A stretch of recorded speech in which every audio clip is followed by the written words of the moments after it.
Ẹ tún káàbọ̀ sí ìkànnì Naija Television ẹ̀yin èèyàn wa bó ní ojú ọjọ́ lọ́dọ̀ tí yín bẹ̀ yẹn ṣàlàáfíà ni mo tún bá yín lórí ọ̀rọ̀ justice for Mohbad. Ṣe mọ̀ pé bí Karimot ẹ̀gbọ́n Wunmi bó ṣe ń sọ̀rọ̀ tó ń jáde sórí íńtánẹ́ẹ̀tì tó ń sọ wótòwótò títí ẹ̀ bẹ́ẹ̀ ni Wunmi náà ń sọ tiẹ̀ náà tóun náà update lápá kan, ṣùgbọ́n ọ̀rọ̀ àwọn méjèèjì gan wá fẹ́ jọra wọn kò fẹ́ yéra wọn mọ́. Bí Karimot bá ti sọ̀kan Wunmi ó jáde yóò debunk ẹ̀ òun náà sọ méjì. Ọ̀rọ̀ wọn ti wá ń dàrú bí ẹsẹ̀ télọ̀, èèyàn fẹ́ mẹni tí ká bìlíìfù gan mọ́ nínú àwọn méjèèjì. Ṣùgbọ́n àǹtí Bukky Jesse wọ́n bá wọn dá sí o, bẹ́ẹ̀ ni wọ́n bá wọn yànnàná gbogbo ń tán sọ bí Táyé ṣe ń lọ apá ọ̀tún tí Kẹ́hìndé ń lọ apá òsì, gbogbo ẹ̀ pátá àǹtí Jesse bá wa yànnàná wọ́n fọ́ wẹ́lẹ́wẹ́lẹ́ kó lè bá yé wa ká lè understand gbogbo ohun tí wọ́n ń ṣe.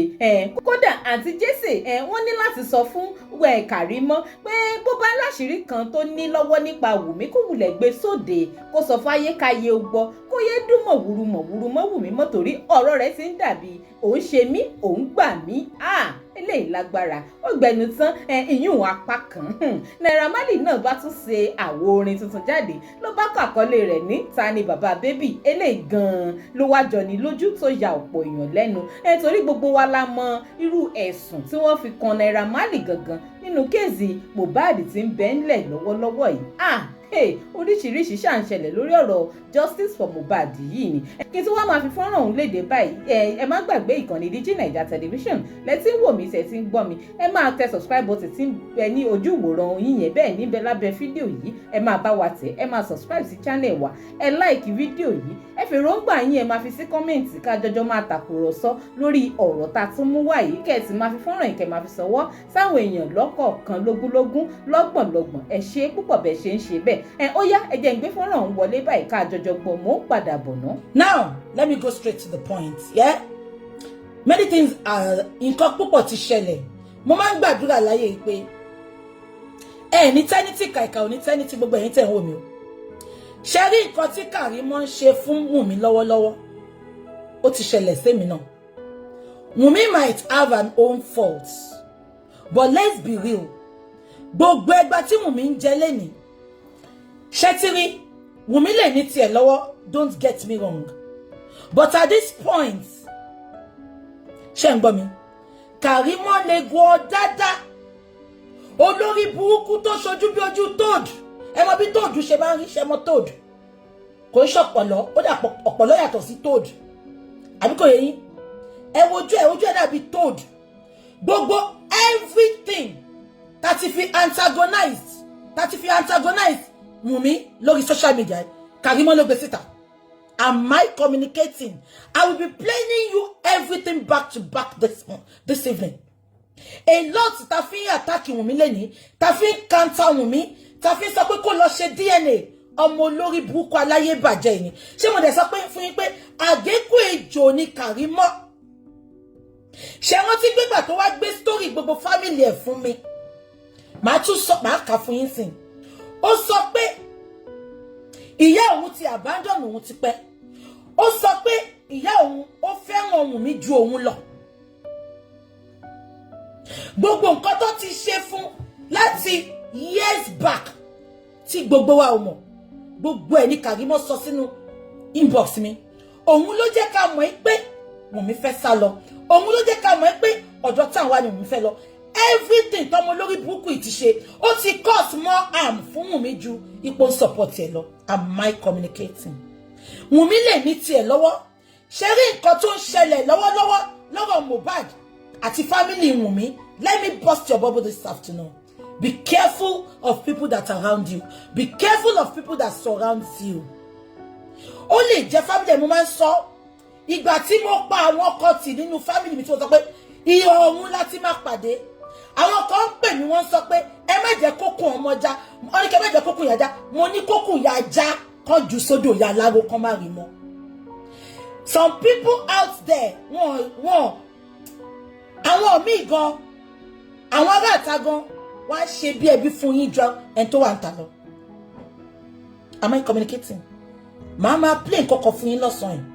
Ṣẹ́jẹ̀ rí ẹni tó bá nírú olórí burúkú ọmọ Karimot yẹn lọ́rẹ̀ẹ́ ẹ tètè lọ cut wọn off. Ojoojúmọ́ o máa threaten life ẹni tó pè lábúrú ẹ̀ tó sọ pé love any little thing wá ti update fún tí àṣírí Wunmi bá wà lọ́wọ́ ẹ̀ gbé síta. Ó ní kí ló ń dún màrúrú mọ́ ni tó bá máa pani kó pani tí ò bá dẹ̀ pani kó má pani kó yé dùn màrúrú ṣó fẹ́ dún màrúrú pani. Am I communicating?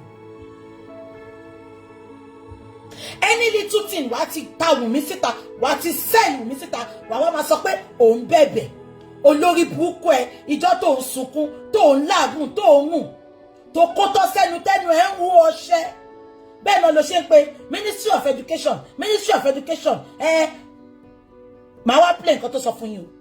Ó ní mo ò sọ pé Wunmi ò mọ̀ nípa ẹ̀ tó bá tiẹ̀ jẹ́ pé ó mọ àṣírí Wunmi tó wà lọ́wọ́ ẹ̀ kò ní kó máa gbé síta kò ní dá fáṣírí wàá wá lọ update wàá dẹ́rù bọmọ yẹn tó bá wá dẹ́rù bá tán wọ́n wá bẹ̀ àwọn wo ló bẹ̀ ò ní ṣoríire tó bá gbé gbogbo àṣírí tó mọ̀ ń pa wọn unfortunately ò ní ṣoríire because ó sọ fún mi ìwọ fún ṣé kí wọ́n ṣọ́ọ̀kì gbogbo yín ó wá block mi ìjọ tí mo sọ pé òun ló gbé gbogbo story family wá fún mi ó block mi. Why did you block me? Bíbélì sọ pé tí wọ́n bá ṣe rere ara kì yóò wá yá o tí ò bá ń ṣe wọlé wá sọ ọkọ family fún mi. Why did you block me? She was upset that mo tú àṣírí ẹ̀ síta because she specifically told me only please keep my identity. Mo wá sọ fún pé you have no identity, fake profile ló fi ń bá mi chat kí ni mo fẹ́ sọ pé wọ́n ni but gbogbo nǹkan táwọn tó máa ń sọ later ipe tó fi threaten ẹ̀ ó ń padà wá ní inbox kan tó sọ síta ní àwọn àṣànà group ó ń wá sọ fún mi mo mú báyìí ni náà máa gbé yín débẹ̀ láàárọ̀ yìí. ṣèbá dákẹ́ àsọ̀rọ̀ antibiotics tó ń lò bọ̀ nínú ilé ọmọ ẹ̀ ṣé ká sọ infection tó ń treat bọ̀ nínú ilé ọmọ ẹ̀ ṣé ká bẹ̀rẹ̀ sí ní gbé wọn síta ká bẹ̀rẹ̀ sí ní sọ kò ní dáa fún ẹjọ́ sí ṣé wọn kéwọ́ ìwọ ló jẹ́ ká débi tá a dé yìí bàbá ọmọ kéwọ́ ló jẹ́ ká ṣé ò ń gbọ́. ẹ̀wẹ̀ tó sọ pé nísìwò ẹ wo lórí burúkú tó sọ pé kò ní dáa fún yàn ẹ wo wíìgì ẹ ó dàbí ìgbà tán bá gbé hẹ́lmẹ́ǹtì ọ̀kadà sórí ọjọ́ kan máa bẹ̀rẹ̀. kí ló dé láti 7 months ago ń pariwo de fọ́kà lọ́mọ tó jọ ọkùnrin ẹ ló jàbá lé ẹ̀. ṣé ń gbọ́ ó ní láti 7 months ago bàbá ń sọ pé wọ́n ń gbé bòun mi gbóná yàmàyàmà ó ní lọ́mọ tó jẹ́ pé kò ní dá fọ́mọ yìí ó ní lọ́mọ tó jẹ́ pé Mohbad ló jábàálẹ̀ ẹ̀ ìwọ náà wo ẹnu òkúrò òun ṣẹ̀jẹ̀ ṣé tó bá jẹ́ pé wọ́n jábàálẹ̀ ẹ̀ why is she running away from DNA? Actually, just because she has been casted, just because ìgbà tó kọ́kọ́ ṣe rántí bí 2 weeks ago ó ṣinú bí ó sáré wá pọ̀ everything tó ní lọ́wọ́ nípa family ẹ̀ ó wá sọ fún mi ìgbà tí mo wá sọ síta wọ́n ti wá lọ ń bẹ̀ ṣe rántí ó wá ń try they don't trust her again and ṣe rí tí àwọn fẹ́ sue ẹ̀ she told me that ó ní tí àwọn fẹ́ sue òun ṣe ń gbọ́ mi èmi ò sábà pọ́ fẹ́ sue ẹ̀ òun ló jẹ́ kí n mọ̀ pé tí àwọn fẹ́ sue òun so she's trying hard to convince them that she's still among them she's still this thank you so much damage control ló ń ṣe mí bá ẹ jẹ́ ká máa gbọ́ lọ. biotics ń kọjá lọ antibiotics nígbà tí Wunmi wà nílé ọmọ ẹ̀ tó ń treat infection àgbólóyìn burúkú ní ẹni jòsí àdẹ fẹ́ sọ̀rọ̀ èmi ò wá ní jẹ́ kó jẹ́ kí n gbá ọmọ ẹ̀ síta bí ọmọ ọjọ́ mẹ́jọ tó rò nífẹ̀ẹ́ ọmọ ẹ̀ tẹ́lẹ̀ ò kí ẹ̀ ṣọfẹ́ sọ pé Wunmi ò kí n treat infection nínú ilé ọmọ ẹ̀ ó mọ̀ ń pa infection ó mọ̀ ń pa bó ṣe sọ pé òní Wunmi máa ń wá fẹjọ́ sùn ẹ̀ ṣé ẹjọ́ ṣìnà nìkan ni Wunmi fi ń sùn ẹ̀ kò ń sọ fún ẹ pé òun treat infection kò ń sọ fún ẹ.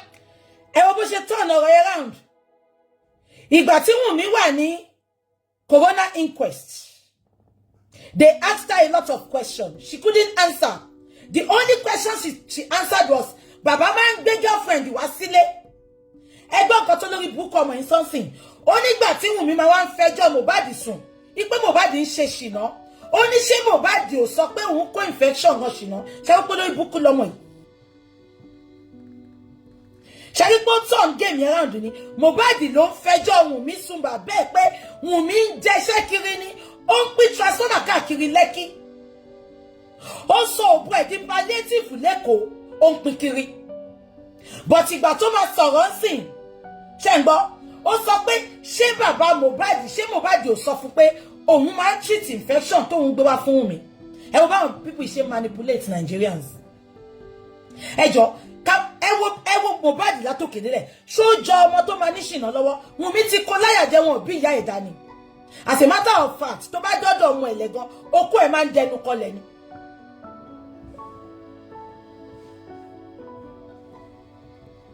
ṣé ń gbọ́ mi she's been blocked I've blocked her ẹ kàn ń rí ni Bobby J I've blocked her thank you.